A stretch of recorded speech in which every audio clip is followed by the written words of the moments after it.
Halo, bertemu kembali dengan saya Kurniadi Mubala. Pada video kali ini kita masih melanjutkan pembahasan tentang Reliability Centered Maintenance dan kali ini kita akan membahas tentang default actions atau corrective actions. Nah, default actions ini ditempuh atau dilakukan jika tidak ada proaktif task yang sesuai baik itu dari sisi kelayakan teknis maupun dari sisi efektivitas biaya.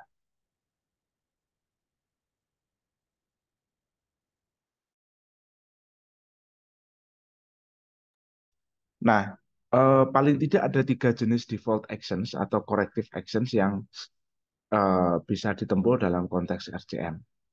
Yang pertama adalah failure finding task. Oke. Yang kedua adalah redesign. Dan yang ketiga adalah no scheduled maintenance atau run to failure.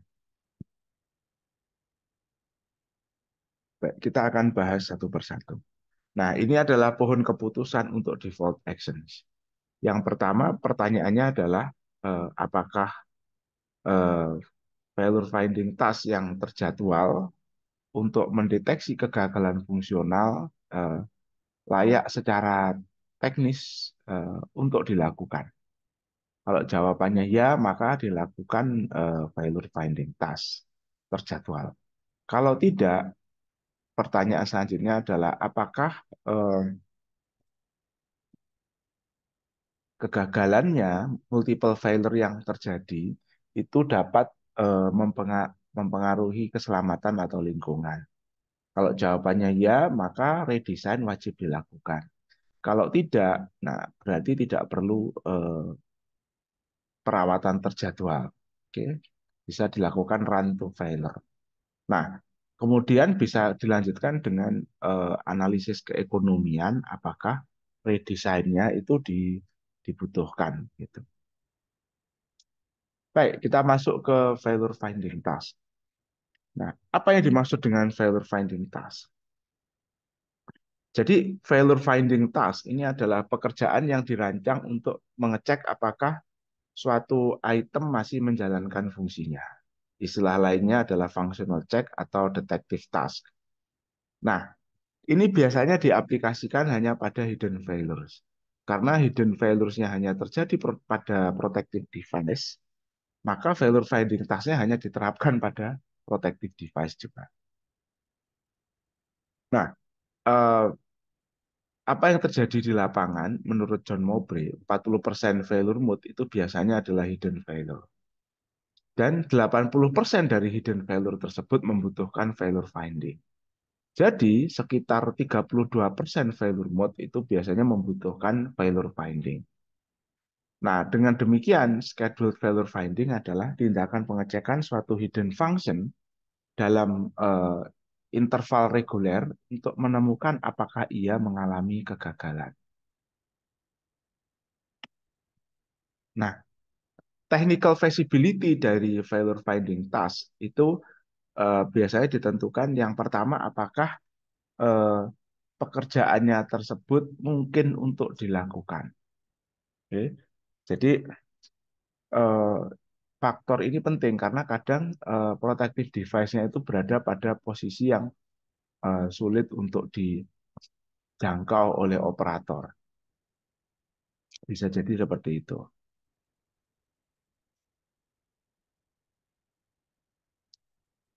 Atau eh, ada faktor lain yang menyebabkan eh, failure finding task-nya ini sulit untuk dilakukan karena bisa jadi akan mempengaruhi operasi dan lain sebagainya. Jadi yang pertama ini, apakah mungkin untuk dilakukan? Yang kedua, tindakan failure finding-nya itu tidak menambah resiko terjadinya multiple failure. Jadi jangan sampai dengan tindakan failure finding-nya sendiri yang mana protective device-nya dilakukan pengecekan atau pengujian, itu justru nanti malah ke belakang meningkatkan risiko terjadinya multiple failure. Nah, yang ketiga, apakah secara praktis tindakan failure finding-nya dapat dilakukan pada interval waktu yang disyaratkan gitu.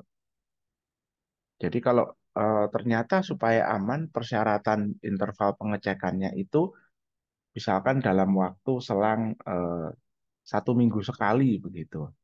Tapi ternyata peralatan atau yang equipment yang dibutuhkan untuk melakukan failure finding belum tersedia. Jadi kan ini tidak praktis. Atau biaya yang dibutuhkan terlalu mahal gitu. Nah, jadi failure finding ini hanya layak dilakukan jika dia mengurangi probability multiple failure-nya sampai suatu level yang di bawah suatu level yang bisa ditoleransi.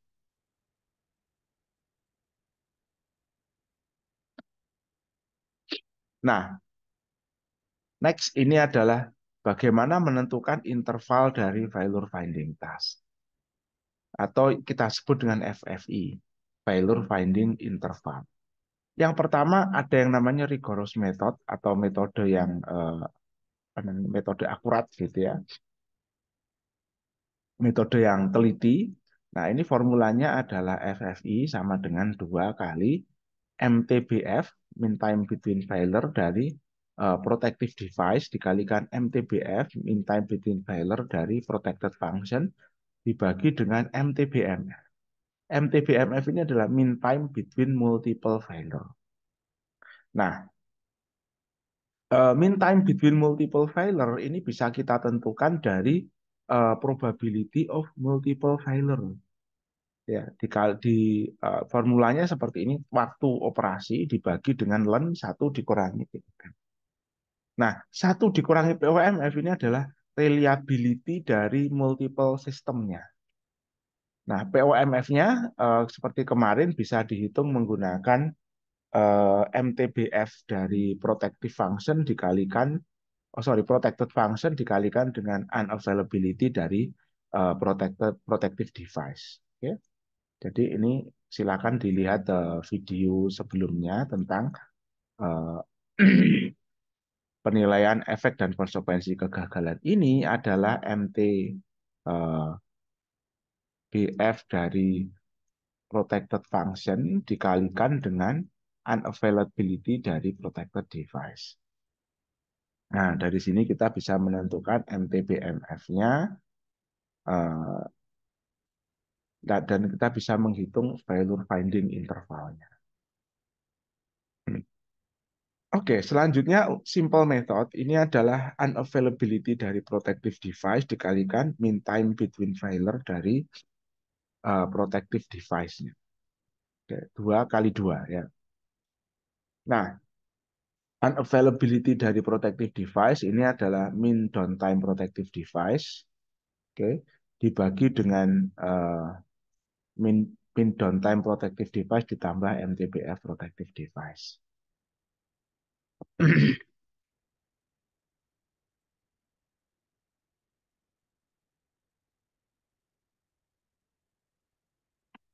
Oke, nah kita bahas selanjutnya tentang redesign. Oke, ah, jadi yang akan kita bahas adalah filosofi redesign dalam konteks RCM. Nah, dalam konteks RCM, redesign itu mencakup empat, empat tindakan ya. Yang pertama adalah perubahan spesifikasi suatu komponen. Jadi perubahan spesifikasi ini bisa meliputi perubahan eh, tipe material yang dipakai, perubahan dimensi atau toleransi, dan perubahan spesifikasi proses fabrikasinya. Oke. Kemudian redesign juga bisa dilakukan dengan penambahan item atau komponen. Jadi yang awalnya itu bisa jadi hidden failure, ditambah item atau komponennya menjadi evident failure. Nah, perubahan spesifikasi ini biasanya, kalau perubahan spesifikasi itu biasanya arahnya adalah peningkatan dari reliability bawaan dari sistem tersebut, peningkatan dari initial capability dari sistem. Yang ketiga adalah penggantian seluruh sistem atau mesin atau item dengan tipe lain atau produk pabrikan lain yang misalkan lebih reliable. Yang keempat adalah relokasi sistem.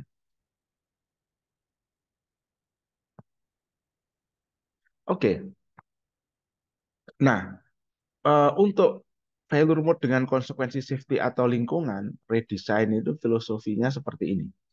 Yang pertama adalah mengurangi probability of failure sampai tingkat yang dapat diterima. Dan ini dilakukan dengan perubahan spesifikasi tadi sehingga reliabilitas awal atau reliabilitas bawaan atau kapabilitas bawaannya naik. Yang kedua, melakukan perubahan sedemikian rupa sehingga failure mode tersebut tidak lagi memiliki konsekuensi safety atau lingkungan atau konsekuensinya diturunkan. Nah, ini bisa dilakukan dengan misalkan penambahan item atau komponen. Ya, misalkan untuk apa memberikan menyiagakan operator kalau terjadi abnormal condition alert. Kemudian mematikan peralatan secara otomatis ketika terjadi kegagalan. Kemudian menghilangkan atau menurunkan kondisi abnormal yang mengikuti kegagalan dan bisa jadi menimbulkan kerusakan yang serius. Misalkan ada relief valve untuk menaikkan overpressure dan seterusnya. Nah, kemudian mengambil alih fungsi yang gagal. Nah, ini bisa dilakukan dengan eh, apa namanya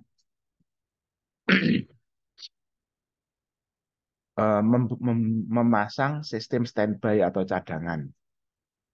Nah, kemudian mencegah munculnya situasi berbahaya. Nah, ini bisa jadi menggunakan sistem mitigasi. Nah, bisa jadi kalau ada bocoran, ada water deluge system atau kemudian ada ditch system yang digunakan untuk mengalirkan bocoran ke tempat yang aman dan seterusnya. Nah, untuk hidden failure, teknik redesign itu biasanya mencakup perubahan hidden function-nya menjadi evident function dengan menambahkan peralatan baru. Oke. Contoh misalkan detektor asap. Detektor asap biasanya memiliki baterai. Nah, baterainya ini adalah hidden function karena kita tidak bisa melihat ketika baterainya itu gagal dan detektor asapnya tidak bekerja. Nah, agar supaya ini menjadi evident function, itu bisa ditambahkan lampu indikator. Yang lampu indikator ini menyala ketika baterainya itu masih bekerja dengan baik dan kemudian nanti mati ketika baterainya gagal. Nah, dengan demikian, ini yang hidden function berubah menjadi evident function karena kegagalannya dapat teramati atau terdeteksi oleh operator. Kemudian mengganti hidden function dengan evident function. Nah, ini mengganti protective device yang misalkan sebelumnya non-fail-safe sehingga dia memiliki hidden function menjadi fail-safe device. Kemudian mengganti protective device dengan peralatan yang lebih reliable. Jadi misalkan spesifikasi protective device-nya itu diubah materialnya. Dari yang sebelumnya misalkan baja karbon yang misalkan eh, susceptible terhadap korosi diganti dengan material yang tahan korosi sehingga lebih reliable. Terakhir adalah menduplikasi hidden function tersebut. Misalkan awalnya eh, punya satu pompa cadangan sistemnya. Kemudian ditambah satu lagi pompa cadangan sehingga ada dua pompa cadangan. Nah, ini menduplikasi hidden function. Hidden function-nya sendiri tetap hidden karena tidak ada perubahan sistem yang membuatnya menjadi eviden. Akan tetapi nanti probability of multiple failure-nya jadi turun karena ada dua sistem cadangan gitu.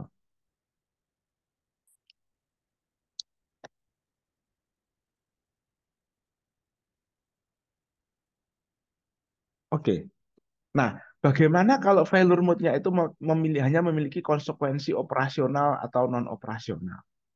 Nah, yang pertama adalah redesign-nya sama ya, mengurangi probability of failure dengan perubahan spesifikasi tadi.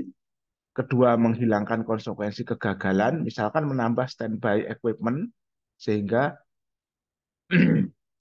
eh, probability of multiple failure-nya turun. Ini tetap jadi hidden failure ya. Kedua, ketiga, meningkatkan efektivitas biaya tindakan preventif. Nah, yang ini sebenarnya pertimbangannya lebih ke pertimbangan keekonomian karena tidak ada aspek bahayanya kalau konsekuensinya hanya operasional atau non operasional. Oke, ini pohon keputusan untuk redesign. Jadi yang pertama adalah apakah remaining useful life-nya masih tinggi. Kalau tidak, redesign-nya tidak perlu dilakukan. Bisa jadi redesign-nya itu tidak cost efektif. Kalau iya, apakah functional failure-nya, rate of failure rate-nya itu tinggi? Kalau ya, maka apakah ada konsekuensi operasional? Nah, kalau ini tidak, dia turun ke bawah. Apakah eh, tindakan eh, scheduled maintenance-nya atau corrective maintenance-nya itu biayanya tinggi? Kalau tidak, ya tidak perlu diredesain. Kalau tinggi, perlu redesign. Jadi ini pertimbangannya pertimbangan keekonomian. Sama juga, apakah ada operasional consequence? Kalau ada, turun ke bawah. Nah, ini apakah specific cost? Apakah ada specific cost yang bisa dihilangkan dengan melakukan redesign? Nah, ini kalau tidak ada ya tidak perlu diredesign. Kalau ada, nah apa dicek ini teknologi apa namanya existing teknologinya dicek. Apakah dengan existing teknologi ini redesign-nya bisa berjalan lancar atau tidak? Kalau tidak ya tidak perlu redesign. Kalau bisa, kalau kemungkinan bisa berjalan dengan bagus, dengan sukses, maka dilakukan formal cost benefit analysis. Nah, kalau formal cost benefit analysis mengatakan ini cost-nya lebih besar, nah ya tidak dilakukan redesign. Redesign-nya hanya dilakukan kalau cost benefit analisisnya mengatakan go gitu ya, atau benefitnya lebih besar daripada cost yang ditimbulkan. Oke, yang terakhir adalah no scheduled maintenance atau run to failure. Nah, apa yang dimaksud dengan no scheduled maintenance? Jadi no scheduled maintenance ini adalah membiarkan item atau komponen ini bekerja sampai mengalami kegagalan, baru kemudian diperbaiki atau diganti. Istilah lainnya adalah corrective maintenance. Nah, no scheduled maintenance ini diterapkan jika untuk evident failure itu tidak ada preventive task yang sesuai dan kemudian hanya konsekuensi operasional atau non operasional yang terjadi. Jadi tidak ada konsekuensi safety atau lingkungan. Nah, untuk hidden failure itu juga sama ya, tidak ada schedule task yang sesuai dan tidak ada konsekuensi safety dan lingkungan. Oke, sekian pembahasan kita tentang default action. Sampai bertemu di video selanjutnya.